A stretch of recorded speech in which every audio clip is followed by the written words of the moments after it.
Prostitution, the practice of engaging in relatively indiscriminate sexual activity, in general with someone who is not a spouse or a friend, in exchange for immediate payment in money or other valuables.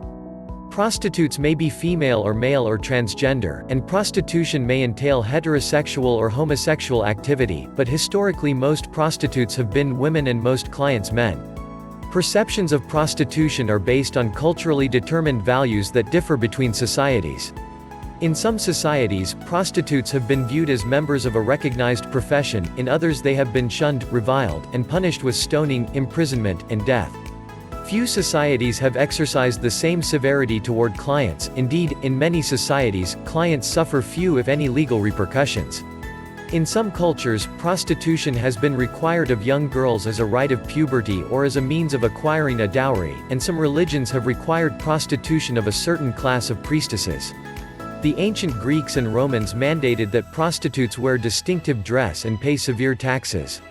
Hebrew law did not forbid prostitution but confined the practice to foreign women. Among the ordinances laid down by Moses to regulate public health were several dealing with sexually transmitted diseases. In Europe during the Middle Ages, church leaders attempted to rehabilitate penitent prostitutes and fund their dowries. Nevertheless, prostitution flourished. It was not merely tolerated but also protected, licensed, and regulated by law, and it constituted a considerable source of public revenue. Public brothels were established in large cities throughout Europe. At Toulouse, in France, the profits were shared between the city and the university. In England, bordellos were originally licensed by the bishops of Winchester and subsequently by Parliament. Stricter controls were imposed during the 16th century, in part because of the new sexual morality that accompanied the Protestant Reformation and the Counter-Reformation. Just as significant was the dramatic upsurge of sexually transmitted diseases. Sporadic attempts were made to suppress brothels and even to introduce medical inspections, but such measures were to little avail. In the late 19th century, a variety of changes in Western societies revived efforts to suppress prostitution. With the rise of feminism, many came to regard male libertinism as a threat to women's status and physical health. Also influential was a new religious-based moralism in Protestant countries. Anti-prostitution campaigns flourished from the 1860s, often in association with temperance and woman suffrage movements. International cooperation to end the traffic in women for the purpose of prostitution began in 1899. In 1921 the League of Nations established the Committee on the Traffic in Women and Children, and in 1949 the United Nations General Assembly adopted a convention for the suppression of prostitution. In the United States, prostitution was at best sporadically controlled until passage of the Federal Mann Act 1910, which prohibited interstate transportation of women for immoral purposes. By 1915 nearly all states had passed laws that banned brothels or regulated the profits of prostitution. After World War II, prostitution remained prohibited in most Western countries, though it was unofficially tolerated in some cities. Many law enforcement agencies became more concerned with regulating the crimes associated with the practice, especially acts of theft and robbery committed against clients. Authorities also intervened to prevent girls from being coerced into prostitution, white slavery. Prostitution is illegal in most of the United States, though it is lawful in some counties in Nevada.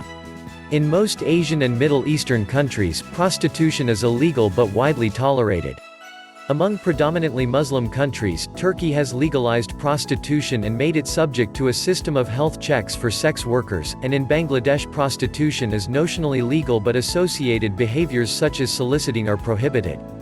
In some Asian countries the involvement of children in prostitution has encouraged the growth of sex tourism by men from countries where such practices are illegal. Many Latin American countries tolerate prostitution but restrict associated activities. In Brazil, for example, brothels, pimping, and child exploitation are illegal. Since the 1980s, attitudes toward prostitution have changed radically through two major developments. One is the worldwide spread of AIDS, which has increased concern about public health problems created by prostitution. In Africa especially, one factor in the rapid spread of AIDS has been the prostitution industry serving migrant laborers. A second influential development was a renewal of feminist interest and the perspective that prostitution is both a consequence and a symptom of gender-based exploitation. Reflecting these shifting attitudes, during the 1980s the more neutral term sex worker was increasingly employed to describe those involved in commercial sex activities. It is difficult to generalize about the background or conditions of prostitutes because so much of what is known about them derives from studies of poorer and less privileged individuals, people who are more likely to come into contact with courts and official agencies. Much more is known about streetwalkers, for example, than about the higher status women who can be more selective about their clients and work conditions. Based on available studies, though, it is reasonable to assert that female sex workers often are economically disadvantaged and lack skills and training to support themselves. Many are drawn at an early age into prostitution and associated crime, and drug dependency can be an aggravating factor. They frequently are managed by a male procurer, or pimp, or by a supervisor, or madam, in a house of prostitution. Health hazards to prostitutes include sexually transmitted diseases, some of which may be acquired through drug abuse. Male prostitution has received less public attention in most cultures. Heterosexual male prostitution, involving males hired by or for females, is rare. Homosexual male prostitution has probably existed in most societies, though only in the 20th century was it recognized as a major social phenomenon, and its prevalence increased during the late 20th and early 21st century.